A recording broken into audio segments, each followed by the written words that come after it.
it made no sense to me that you could sell software and not care about solving the business problem. They called it companies then, not startups. What we see in the market, there are folks who are focused on the business problem and work backwards from there. But then there are other founders who are very married to a technology type. I really respect both Steve Jobs and Indra Nooyi. But I want to be like Steve Jobs because he built this thing from the ground up. We weren't trying to build a company. We were trying to solve these big world problems. We impacted the lives of 100 million people and maybe a billion people. To hire people older, which itself was a mental block that he didn't even have to break through. He didn't have a choice. I think what helped was some level of acceptance that we will build something iconic or we will die. When you play in the US, you are playing in the world's biggest market.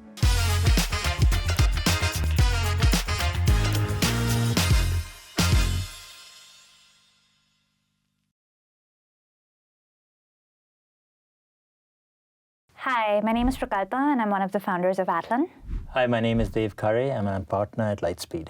So thanks, Prukalpa. Thanks for doing this. Thanks for having me. You know, we're here to talk about entrepreneurship in the software and the technology world. You've got a very unique story that we'll get into in a minute. But maybe where we can start is a little bit about Atlan. My research at least tells me the company's raised over $200 million from all the name brand investors in the US and elsewhere. But maybe you can tell us a little bit about when the company started. We'll get into the background of the company and all of that in a minute, but just the basics would be helpful, when it started, those sorts of things. We launched with a slide deck and a single slide mission exactly 6 years ago. And that slide said, we are on a mission to unleash the potential of data teams around the world. We believe that they will go find the cure to cancer and man on Mars and self-driving cars, which actually back then didn't seem like it was a reality, but some of those dreams came true. And today we work with, my marketing team says, enterprises that are valued over 10 trillion. So by the, if you go by GDP, that would be the third largest nation in the world. And so we're very fortunate to work with, the largest banks and financial services companies to, a team that's actually trying to find a cure to cancer. That's amazing. Maybe I can go back a little bit from there to just before you started. I remember we met you were running a company called SocialCops at that time. That was also a data company of a different kind, probably more services layer. Yes. And it was in the development sector. Yeah.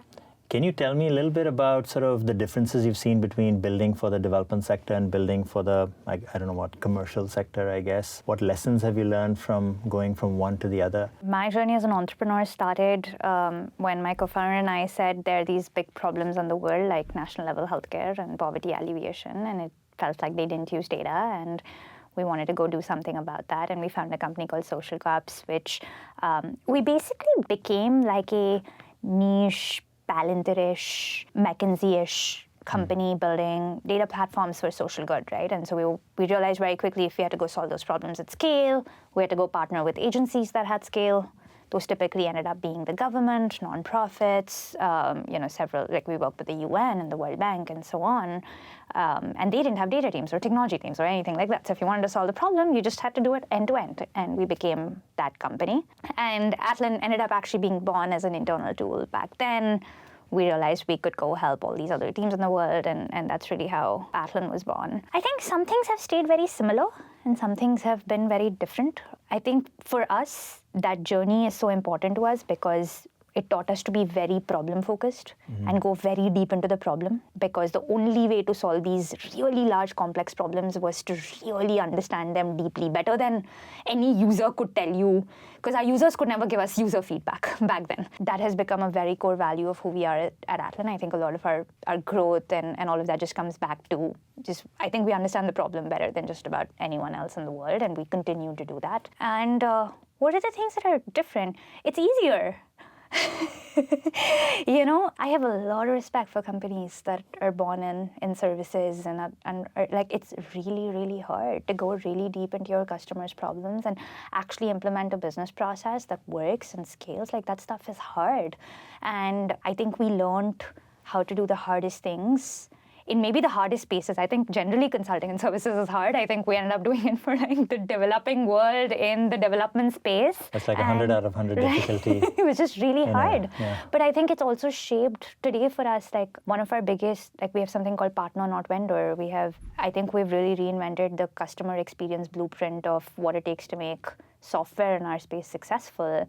And I remember the first time one of my customers, he was like, he'd bought the product, it was like 3 months in, and he was like, oh, I'm having this problem in my company, and like I'm not able to like deploy this thing or whatever. And I remember like problem solving it with him, and we found this like accelerator program we could do to create a cohort of our customers to solve this problem.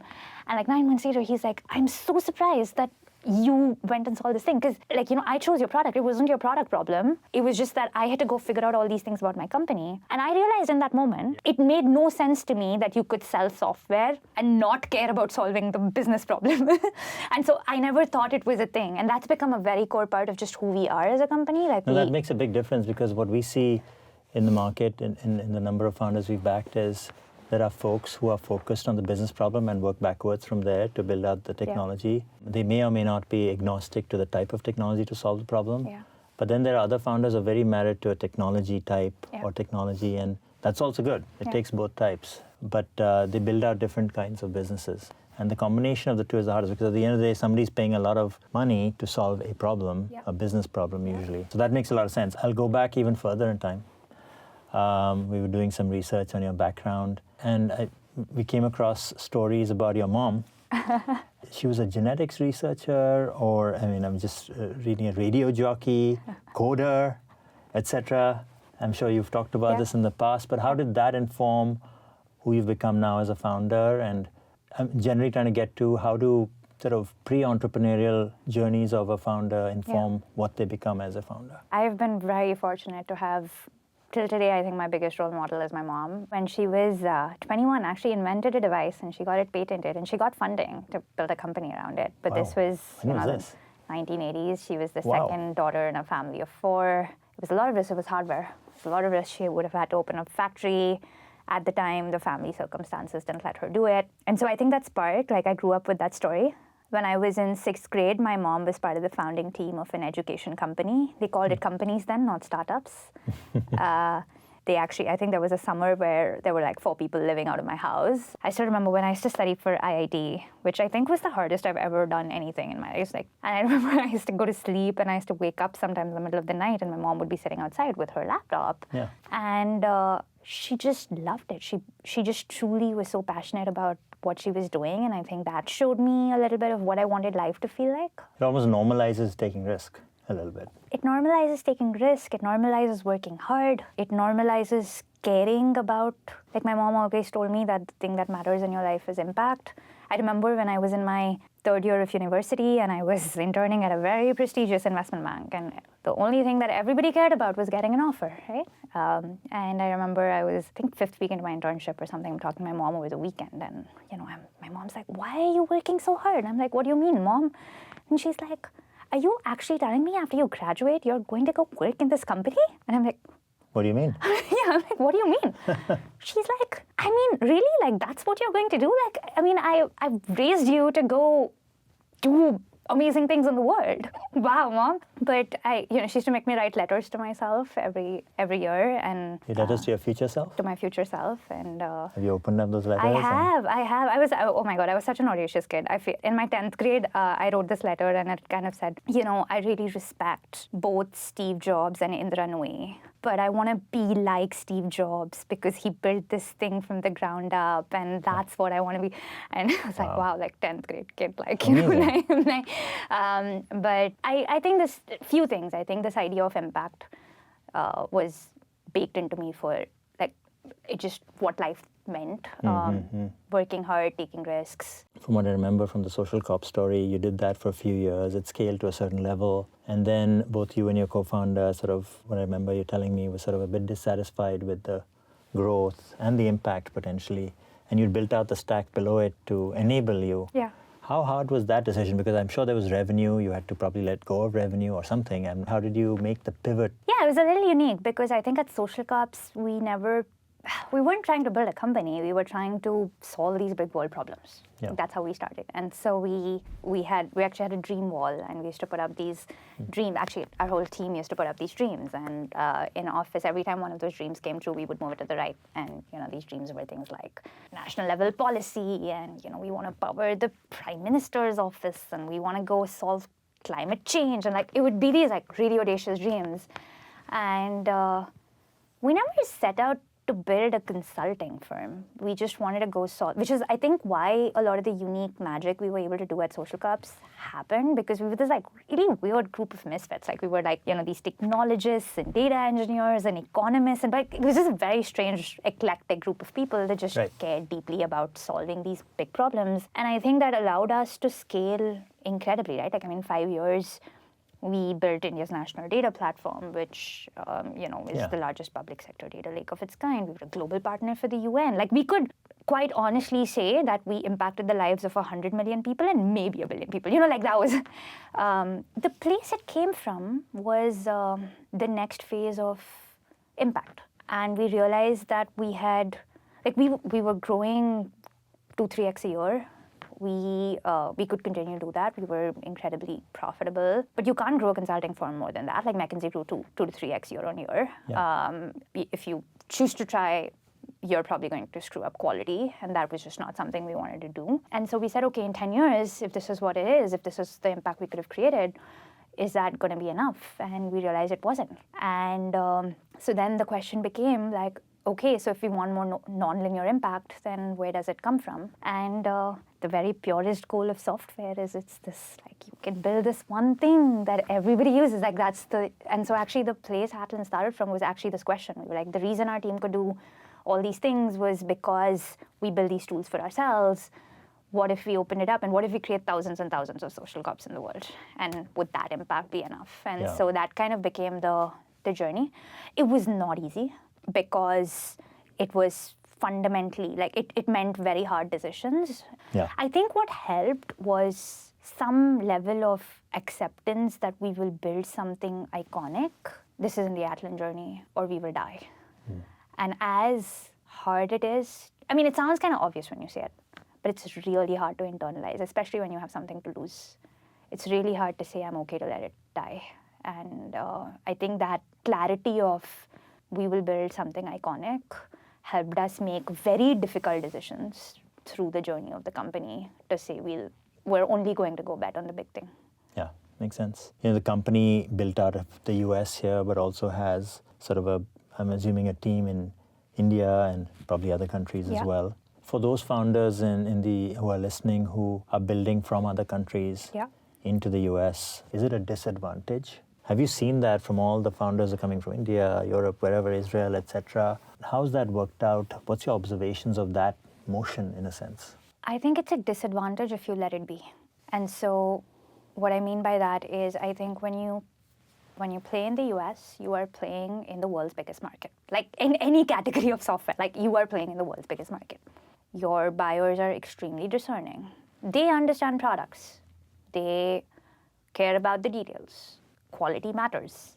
And if you want to play in the world's biggest market and be the best, play in the world's biggest market and be the best. Say more, what does that entail? It's the willingness to learn to be the best even if you don't know how to do it. It's small things. I remember when we launched our first website, our team said, we will make the best website in the world.